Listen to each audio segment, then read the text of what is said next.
दोस्तों, जैसे जैसे किसी देश की अर्थव्यवस्था का विकास होता है, बिल्कुल वैसे ही उस देश के अंदर अमीर लोगों की संख्या भी बढ़ने लगती है, क्योंकि लोगों के पास न कि सिर्फ आर्थिक अवसर ज्यादा होते हैं, बल्कि ज्यादा से ज्यादा एसेट भी सामने आते हैं। ऐसे में ये बात भी देखी गई है कि अमीर देशों में प्राइवेट जेट की संख्या ज्यादा होती है, क्योंकि जो लोग एक प्राइवेट जेट अफोर्ड कर सकते हैं, वे किसी और मीन्स ऑफ ट्रांसपोर्ट का इस्तेमाल नहीं करना चाहते, क्योंकि न कि सिर्फ प्राइवेट जेट काफी ज्यादा सुविधाजनक है, बल्कि काफी तेज भी है, जिससे अमीर लोग बिना ट्रैफिक और दूसरी परेशानियों में फंसे सीधे अपनी मनचाही जगह पर पहुंच सकते हैं। वहीं आपको ये बात जानकर काफी ज्यादा हैरानी होगी कि विश्व के 63% प्राइवेट जेट अकेले अमेरिका में मौजूद हैं और पूरे विश्व में लगभग 23,000 से भी ज्यादा प्राइवेट जेट ऑपरेट किए जाते हैं, जबकि इनका एक काफी छोटा सा हिस्सा भारत में मौजूद है, जिसके तहत भारत के अंदर लगभग 330 प्राइवेट एयरक्राफ्ट मौजूद हैं और इनका काफी बड़े स्तर पर इस्तेमाल किया जाता है। लेकिन जिस तरह से भारत का आर्थिक विकास देखा गया, इस बात में कोई भी शक नहीं है कि आने वाले कुछ ही सालों में भारत के अंदर प्राइवेट जेट्स की संख्या 330 से बढ़कर 1,000 से भी ज्यादा हो सकती है। वहीं ऐसे में भारत अब एक काफी महत्वपूर्ण फैसला करने जा रहा है, जिसके तहत भारत ने ये योजना बनाई है कि हम धीरे धीरे करके प्राइवेट जेट के इंपोर्ट को पूरी तरह से बंद कर देंगे।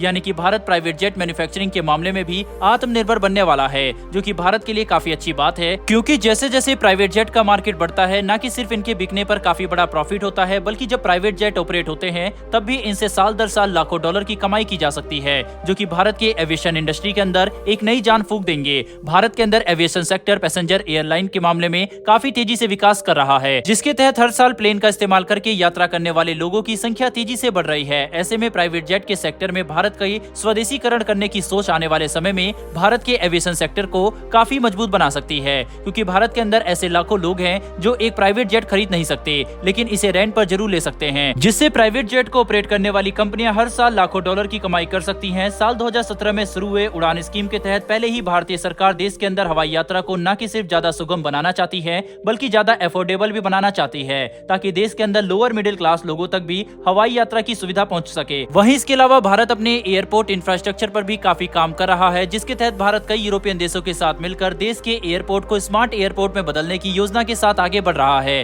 ताकि भारत का एविएशन इंफ्रास्ट्रक्चर विश्व स्तरीय हो सके, जो कि भारत की छवि को विकसित और शक्तिशाली देश के तौर पर स्थापित करने में काफी महत्वपूर्ण भूमिका निभाएगा। दोस्तों, जहां एक तरफ भारत लगातार आत्मनिर्भरता की तरफ आगे बढ़ रहा है, वहीं पर दूसरी तरफ ईस्ट एशिया से काफी चिंताजनक खबरें निकलकर सामने आई है, जिसके तहत रूस ने जापान के खिलाफ अपनी सैन्य तैयारियों को मजबूत करना शुरू कर दिया है और अब दोनों देशों के बीच में टेंशन भी काफी ज्यादा तेजी से बढ़ रही है। दरअसल रूस ने विवादित कुरुल टापू के पास ब्रह्मोस की जुड़वा बहन यानी कि P-800 ओनिक्स को तैनात कर दिया है। P-800 वही मिसाइल है जिससे प्रभावित होकर भारत और रूस ने ब्रह्मोस मिसाइल का विकास किया, जिसे आज भारतीय सेना, वायुसेना और नौसेना काफी बड़े पैमाने पर इस्तेमाल करती है और जो कि चीन के खिलाफ भारत के कुछ सबसे मुख्य और महत्वपूर्ण हथियारों में से एक है। रूस द्वारा इस मिसाइल को जापान के खिलाफ तैनात करने का एक ही मतलब है कि रूस अपनी सैन्य तैयारियों को मजबूत कर रहा है, खास करके एक ऐसे हालात में जब जापान, अमेरिका और विश्व के कई दूसरी नौसेना के साथ रूस की सीमा के काफी नजदीक एक बड़ा नौसैनिक युद्ध अभ्यास कर रहा था, जिसे लेकर रूस न कि सिर्फ गुस्से में था, बल्कि रूस ने जापान के खिलाफ पर्याप्त कार्रवाई की भी धमकी दी थी। और अब हमें साफ तौर पर दिख रहा है कि रूस ने अपनी इस मिसाइल की तैनाती से जापान को जवाब दे दिया है।